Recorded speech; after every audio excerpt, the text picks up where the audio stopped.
Hi guys, I'm putting here with the second part of the community replay. Now this is the point of view from the carrier. Sorry, apologize there again guys. But the email that was sent in, the guy kind of wanted me to talk a little bit about the broken economy of carriers. Now, this gentleman in this carrier does an excellent job. Gets a phenomenal results, which obviously we're going to take a look at at the end. But as you can see here, he gets his fighters up. He's going to send them to A. They're, if you did see the video from the Kagero's point of view, I'm going to assume you do. So if you didn't, spoilers, you know, are going to be thrown on it. But as you see, he gets the destroyer spotted, and he's going to keep his fighters over spotted. But I love what they did with the patch with as far as in a battleship, excuse me, because it really encourages aggressive playstyle. Not exactly sure. I really haven't found out how this spotting and potential damage is broken up for the economy. But as I will state later, CVs almost need their own separate economy as far as experience and currency, because they do not play like any other ship out there.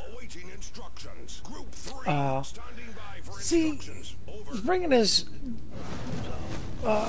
torpedo planes up through between A and B. He's got them all stacked up. He's kind of getting them restacked up. He's still got his fighters over A, just to see if the DD was going to come out the other side. He's not, but he is keeping his fighters there just in case the enemy DD tried something sneaky. But as you can see here, he's bringing up his tor planes to deal with the fleet. His dive bombers, he's kind of pulling up the rear guard to potentially help with the DD that didn't. And as you can see right here, there is his first victim. This enemy turrets, full broadside, not even turning, not making any sort of course adjustments whatsoever. Full health to zero, that fast, devastating strike number 1.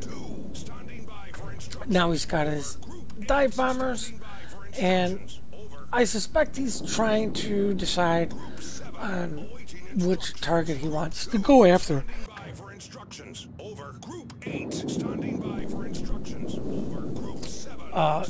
He's just seeing how these guys are positioning, repositioning his dive bombers to bring them in to give the best possible chance to score successful hits. As you can see here, he's bringing them in, and he does nothing but manual drops. Now, if you are a CV player or somebody who is thinking about getting into it, my word of advice is this: stay in the Hosho and the Langley until you feel comfortable doing manual drops. Stay in co-op with those ships until you are comfortable that you understand and can execute these manual drops. Then refine that in actual random battles. Once you feel you have mastered that and are good and adequate and can, you know, change the outcome of the game, then I would move up to the Bogue and the Zuiho. And at those two, it's at the point where you should master the strafe with your fighters. But you can't be working with that with your Langley and your Hosho, but usually it's just one fighter piece, so really all you gotta do is click and forget. And that's why I say you kind of want to master that with the Bogue and Zuiho, the whole strafe. But as you can see, he gets his fighter stuck in there. He's bringing his torp planes up to deal with this BB, but as you can see, and as well as you can see, there's the Kikaro's torps going on target, so he's just going to watch and make sure that this enemy battleship dies. Once he sees that the guy's going to eat plenty of torps to kill him, he doesn't need to drop, and he instantly gets them going somewhere else. No need to waste any time there. But like I was stating a little bit, well, I might as well not, because you know, he's bringing his planes up on this other battleship, which is well over 3/4 of his health. This Port Colorado doesn't stand a chance to survive at all. He just doesn't have the AA, and there's nobody around to get him. He's too slow.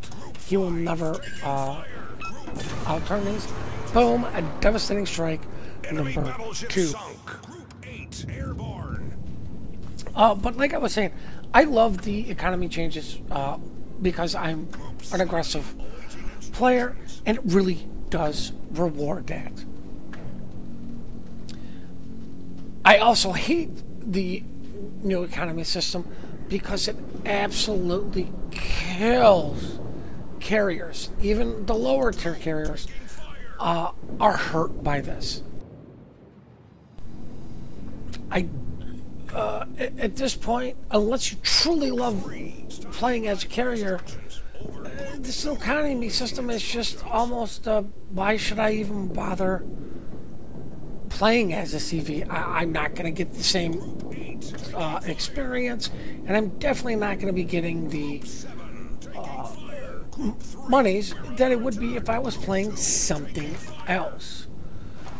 Brings his dive bombers in on this enemy cruiser. I don't understand why it was tight circle, big circle.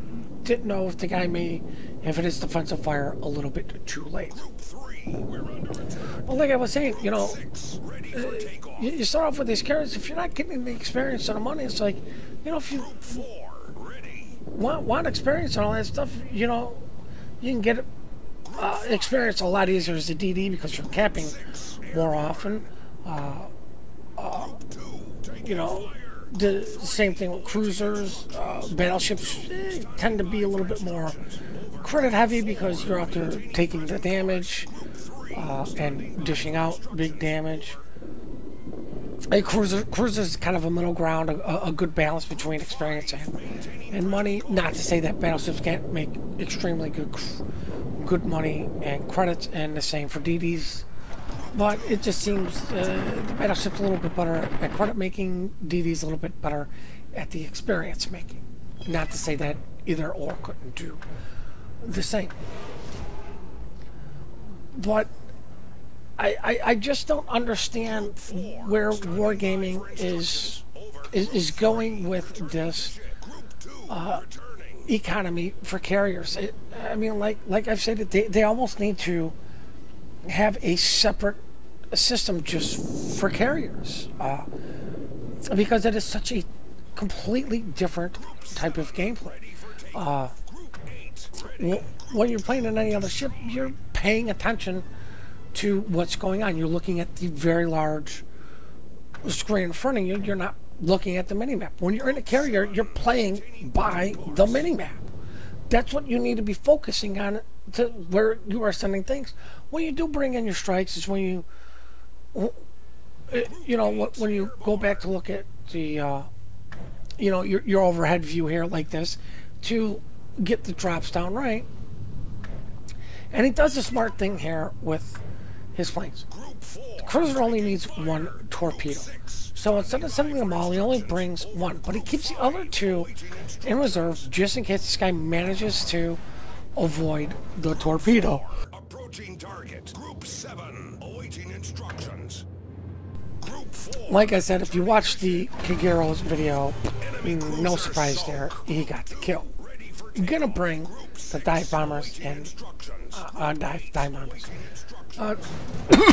Sorry, torpedo planes in on this Torpedo 2 is, for the most part, is at full health. Group 5, taking fire. I don't understand how a BB this late in the game can be. Well, I do know how. I just don't understand their mentality for a full health BB this late in the game. All that shows is the guy was sitting in the back, letting everybody else do the work, and you know, oh look, I've got all this health. You know, either, you know, oh look, I could be the hero, or I'm completely incapable of doing anything by myself.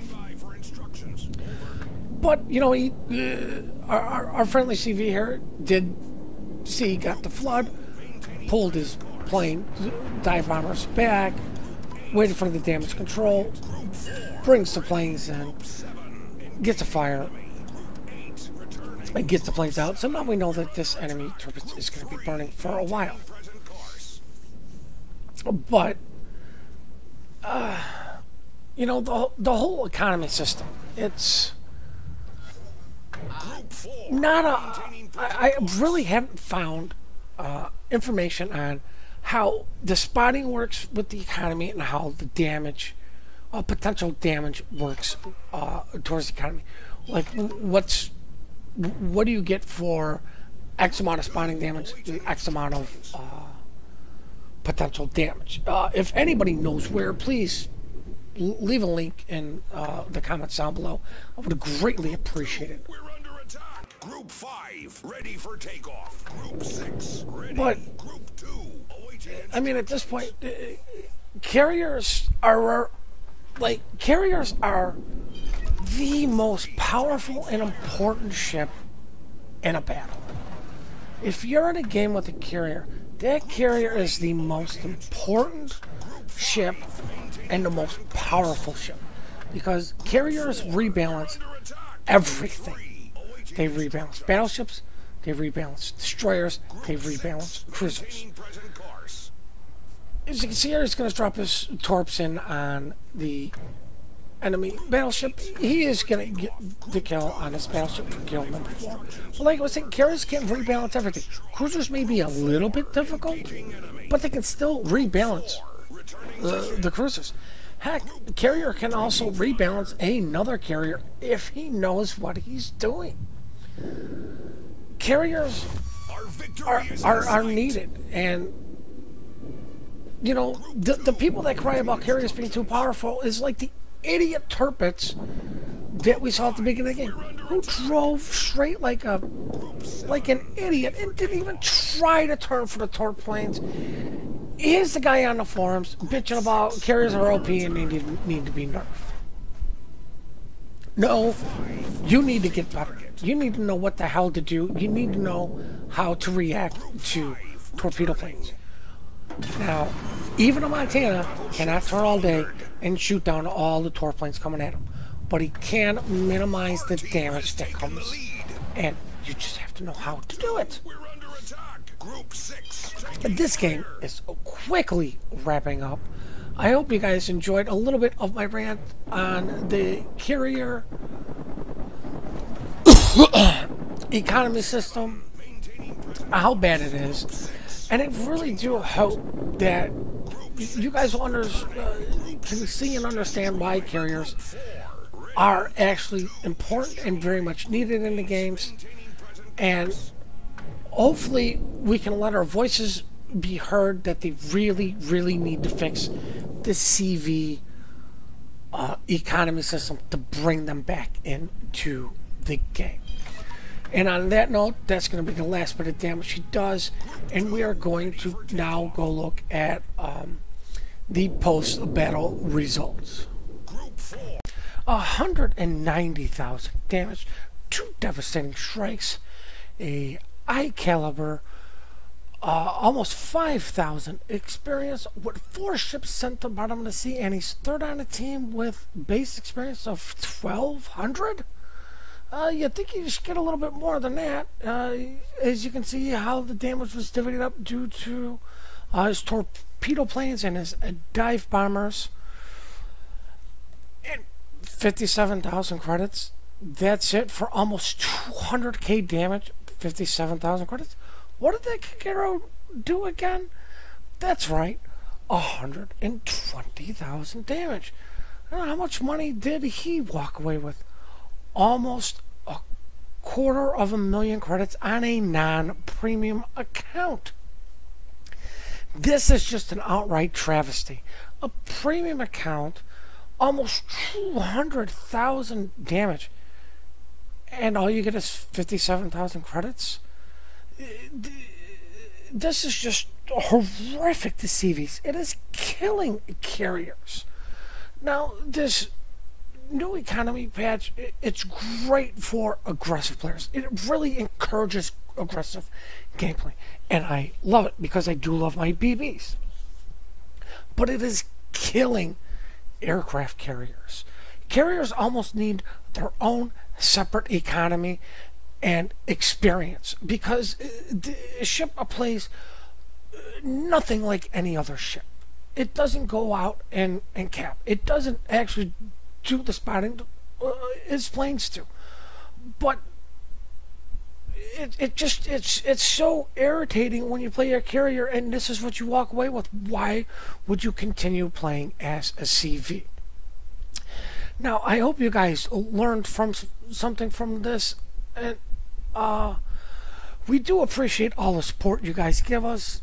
Please hit the like and subscribe button. Please keep those replays coming in, and please have yourselves one glorious day.